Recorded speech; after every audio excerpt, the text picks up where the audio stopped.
Hormuz প্রণালীকে ঘিরে পাল্টাপাল্টি দাবি করছে ইরান ও আমেরিকা। ইরানের Islamic revolutionary guard corps IRGC কৌশলগত এই নৌপথটি পরবর্তী নির্দেশ না দেওয়া পর্যন্ত বন্ধ ঘোষণা করলেও আমেরিকা বলছে হরমুজ এখনও আন্তর্জাতিক নৌ চলাচলের জন্য উন্মুক্ত রয়েছে। রবিবার এক বিবৃতিতে ইউএস সেন্ট্রাল কমান্ড জানায়, হরমুজ প্রণালী দিয়ে চলাচলকারী বেসামরিক ও বাণিজ্যিক জাহাজের ওপর ইরানের হামলার সক্ষমতা দুর্বল করতে তাদের সামরিক অভিযান অব্যাহত থাকবে। বিশ্লেষকদের মতে দুই পক্ষের এই পরস্পর বিরোধী অবস্থান অঞ্চলটির নিরাপত্তা ও বৈশ্বিক জ্বালানি সরবরাহ নিয়ে উদ্বেগ আরও বাড়িয়ে তুলছে। ইরান আবারও হরমুজ প্রণালী বন্ধের ঘোষণা দেওয়ার পর প্রতিক্রিয়ায় বিভিন্ন সামরিক স্থাপনায় হামলা চালিয়েছে আমেরিকান বাহিনী। তেহরান বলছে এই অঞ্চলে আমেরিকান বাহিনীর হস্তক্ষেপ যতদিন বন্ধ না হয় ততদিন হরমুজ প্রণালী বন্ধ থাকবে। তবে সেন্টকম বলছে এখনও হরমুজ প্রণালী দিয়ে তেল ও এলএনজি বাহী বাণিজ্যিক জাহাজগুলো চলাচল করছে।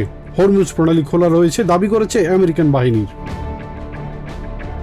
এই পাল্টাপাল্টি দাবিকে ওয়ার অব নেগেটিভ হিসেবে অভিহিত করেছেন মিজোরি ইউনিভার্সিটি অব সায়েন্স অ্যান্ড টেকনোলজির আন্তর্জাতিক সম্পর্ক বিষয়ক অধ্যাপক মারজাদ বারজুইদি। তিনি বলেন, উভয় পক্ষের বক্তব্য কিছুটা সত্যতা আছে, তবে পুরোটা নয়। এই আন্তর্জাতিক সম্পর্ক বিশ্লেষক মনে করেন, ইরানের নতুন কট্টরপন্থী নেতৃত্ব প্রতিবেশী দেশের আমেরিকান ঘাঁটিতে হামলা থামাবে না, তাই এসব হামলা প্রতিপক্ষকে উস্কে দিতে পারে বলেও আশঙ্কা করেন তিনি। প্রতিবেশী দেশ হিসেবে মধ্যস্থতাকারী দেশ কাতার ও ওমানে হামলা দেশগুলোর জন্য অস্বস্তিকর বলেও মনে করেন এই আন্তর্জাতিক বিশেষজ্ঞ। ইউএস আর্মির অবসরপ্রাপ্ত জেনারেল ফ্রাঙ্ক ম্যাকেনজি মনে করেন, হরমুজ প্রণালীর নিয়ন্ত্রণ নিয়ে সংকটের চূড়ান্ত সমাধান হতে পারে রাজনৈতিক ও কূটনৈতিক উপায়ে। তবে বাস্তবতা হলো, ইরান সবসময় সামরিক শক্তি ও চাপের প্রতিক্রিয়া জানায় বলে উল্লেখ করেন এই সেনা কর্মকর্তা। ইরান ইতিমধ্যে বাহরাইন, কুয়েত, কাতার এবং ওমানের আমেরিকান সামরিক ঘাঁটিগুলো লক্ষ্য করে হামলা চালাচ্ছে। তবে এমন হামলার পরিধি বাড়লেও তাদের সফলতার হার না বৃদ্ধি হওয়াকে আমেরিকান বাহিনীর দক্ষতাকে প্রাধান্য দিয়েছেন ম্যাকেনজি। এইদিকে নেটোতে আমেরিকার অ্যাম্বাসেডর ম্যাথিউ হুইটেকার বলেছেন, সমঝোতা চুক্তি অনুযায়ী হরমুজ প্রণালীতে বাণিজ্যিক জাহাজে হামলা চালাতে পারে না ইরান। হুইটেকার জানান, প্রেসিডেন্ট ট্রাম্প স্পষ্ট জানিয়ে দিয়েছেন, যদি জাহাজে হামলা হয় তাহলে শক্তি দিয়ে তার মোকাবেলা করা হবে। এদিকে পেন্টাগনের সাবেক মুখপাত্র জন কার্বি মনে করেন, ইরানের আইআরজিসি আগের চেয়েও বেশি ক্ষমতাশালী, ফলে তাদের কমান্ডাররা প্রায়ই সদর দপ্তরের অনুমতি ছাড়াই সিদ্ধান্ত নেয় এবং ড্রোন হামলা চালায়। ইরানের আবারও পারমাণবিক সক্ষমতা পুনর্গঠনের চেষ্টা প্রসঙ্গে জন কার্বি বলেন, এই তথ্য যদি সত্য হয় তাহলে তা খুবই উদ্বেগের বিষয়। ইরানের শাসক গোষ্ঠী প্রেসিডেন্ট ডোনাল্ড ট্রাম্প ও তার প্রশাসনের শীর্ষ কর্মকর্তাদের হত্যার ষড়যন্ত্র করছে বলে দাবি করেছেন জাতিসংঘে আমেরিকার রাষ্ট্রদূত মাইক ওয়ালস। এবিসি নিউজকে দেওয়া সাক্ষাৎকারে তিনি বলেন, এই ষড়যন্ত্র দীর্ঘদিন ধরে চলছে এবং ইরানের গুপ্তচররা আমেরিকায় সক্রিয়। তিনি জানান, এফবিআই সহ সংশ্লিষ্ট সংস্থাগুলো বিষয়টি নিবিড়ভাবে পর্যবেক্ষণ করছে। অন্যদিকে নেটোতে আমেরিকার রাষ্ট্রদূত ম্যাথিউ হুইটেকার বলেন, সিক্রেট সার্ভিস ও সামরিক বাহিনী প্রেসিডেন্ট ট্রাম্পের নিরাপত্তা নিশ্চিত করতে সর্বোচ্চ প্রস্তুত রয়েছে। আন্তর্জাতিক আইন লঙ্ঘন করে ইরান বেসামরিক জাহাজ ও অবকাঠামোতে হামলা চালাচ্ছে বলে অভিযোগ করেছেন জাতিসংঘে আমেরিকার রাষ্ট্রদূত মাইক ওয়ালস। দেশটির শাসকদের কাণ্ডজ্ঞানহীন এবং স্বৈরাচারী হিসেবে অভিহিত করে তিনি জানান, বিশ্বের 143টি দেশ তাদের এই আচরণকে অগ্রহণযোগ্য মনে করছে। তার মতে, বৈশ্বিক অর্থনীতিকে জিম্মি করার কৌশল হিসেবে এই আক্রমণগুলো চালাচ্ছে ইরান।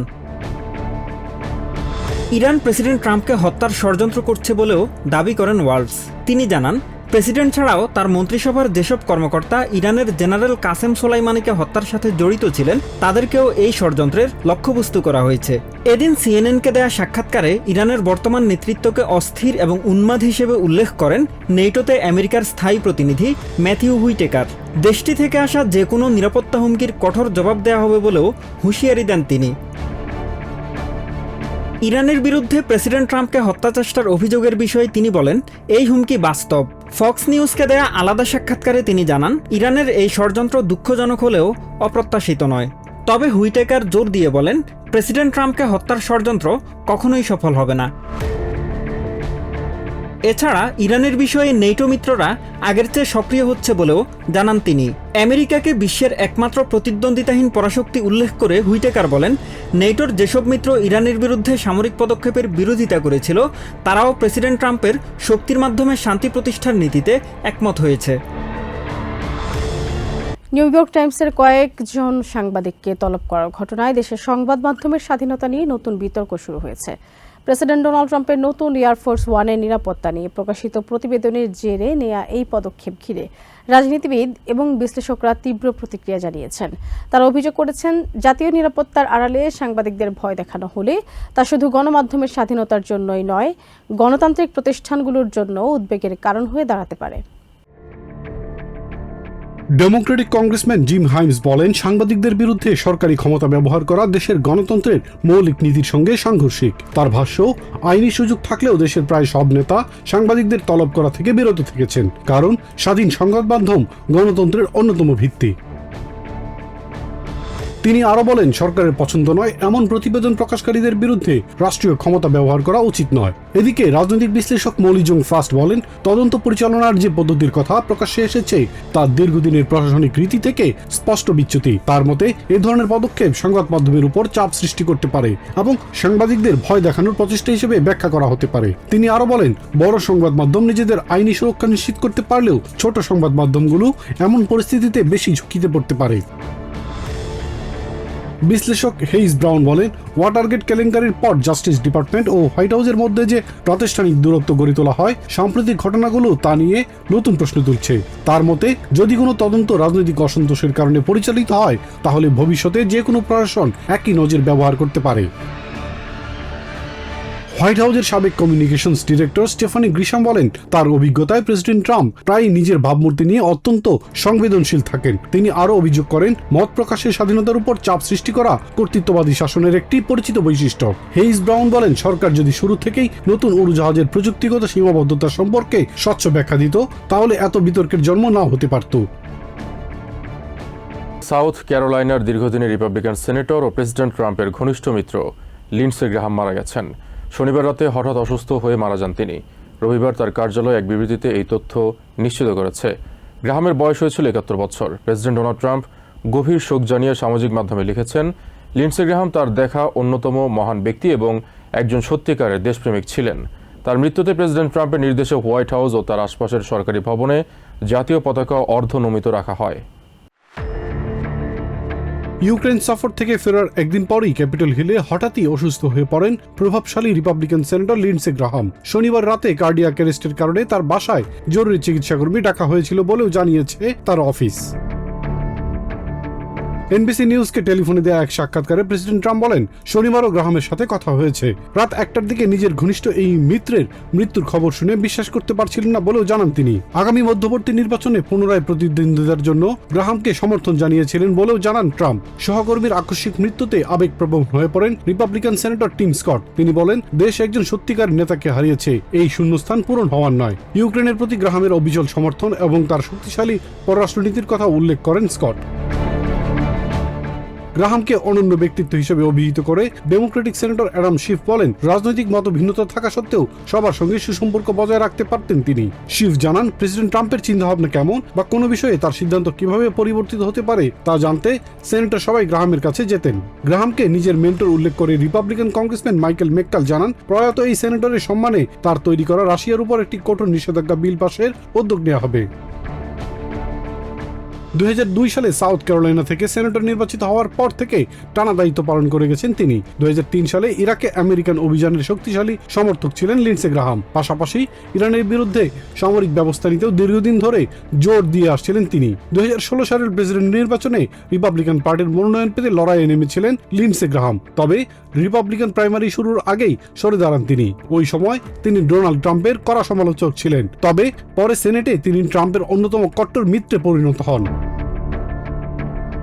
রাজনীতিতে নাম লেখানোর আগে ইউএস এয়ারফোর্সে কাজ করেছেন গ্রাহাম। সেখানে তিনি 6 বছরের বেশি সময় ধরে আইনজীবী হিসেবে দায়িত্ব পালন করেন। 1995 সালে ইউএস এয়ারফোর্সের রিজার্ভ ফোর্সে যোগ দেন গ্রাহাম। পরে কর্নেল পদমর্যাদায় তিনি অবসরে যান। তার প্রতি সম্মান জানিয়ে রবিবার প্রেসিডেন্ট ট্রাম্পের নির্দেশে হোয়াইট হাউস ও এর আশপাশের সরকারি ভবনে জাতীয় পতাকা অর্ধনমিত রাখা হয়।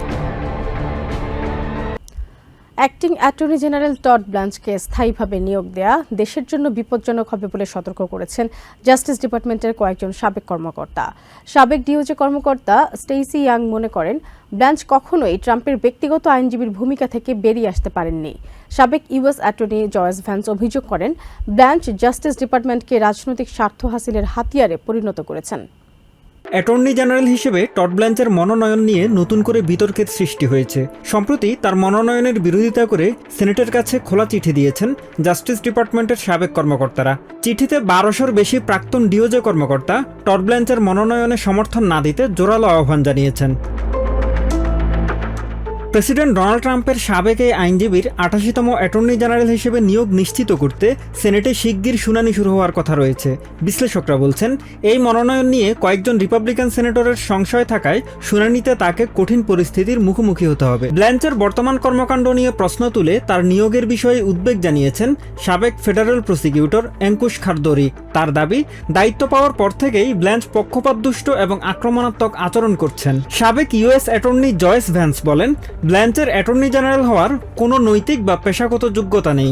তিনি আরও জানান, ব্ল্যাঞ্চ বেশ কয়েকবার তার কর্মকাণ্ডের জন্য প্রশ্নের সম্মুখীন হলেও সেসবের কোনো সন্তোষজনক উত্তর দিতে পারেননি।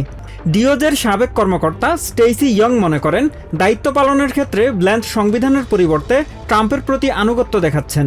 ব্ল্যাঞ্চ কখনোই ট্রাম্পের ব্যক্তিগত আইনজীবীর ভূমিকা থেকে বেরিয়ে আসতে পারেননি বলেও দাবি করেন তিনি। সেনেটরদের প্রতি ব্ল্যাঞ্চের মনোনয়ন প্রত্যাখ্যানের আহ্বান জানিয়ে তিনি বলেন, তার নিয়োগ নিশ্চিত হলে তা হবে আইনের শাসনের প্রতি চরম অবজ্ঞা। এফবিআই এর সাবেক জেনারেল কাউন্সিল অ্যান্ড্রু ওয়াইজম্যান দাবি করেন, টড ব্ল্যাঞ্চের কর্মকাণ্ডে জাস্টিস ডিপার্টমেন্টের মনোবল পুরোপুরি ভেঙে পড়েছে। এদিকে স্টেটের নির্বাচনী ব্যবস্থায় জাস্টিস ডিপার্টমেন্টের অযাচিত নজরদারির বিষয় নিয়েও বিতর্ক তৈরি হয়েছে। সম্প্রতি ডিওজে সব স্টেট এবং ডিস্ট্রিক্ট অফ কলাম্বিয়ার নির্বাচন কর্মকর্তাদেরকে একটি সতর্কতামূলক চিঠি পাঠিয়েছে, যেখানে অনাগরিকদের ভোট গণনা করলে বিচারের আওতায় আনার হুঁশিয়ারি দেওয়া হয়। মিশিগানের secretary of state Jocelyn Benson মনে করেন, স্থানীয় নির্বাচনী কর্মকর্তাদের মনে আতঙ্ক সৃষ্টি করতেই এই ধরনের পদক্ষেপ নেওয়া হচ্ছে।